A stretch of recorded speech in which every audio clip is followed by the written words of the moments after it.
na mainit na yan. Yung tubig galing doon, bubukas yung solenoid, aandar yung mundo, open yung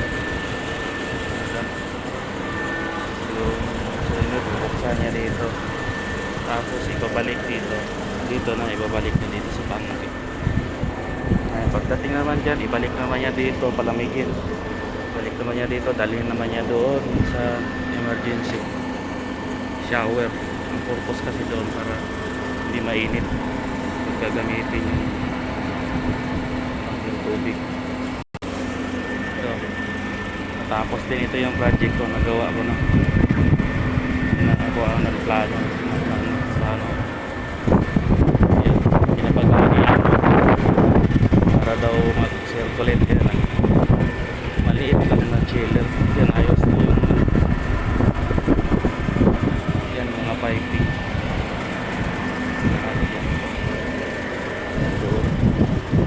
Tapos aakyat yun doon sa taas yung emergency shower, yung lamig, kaya maayos pagka-install. Punta tayo sa taas.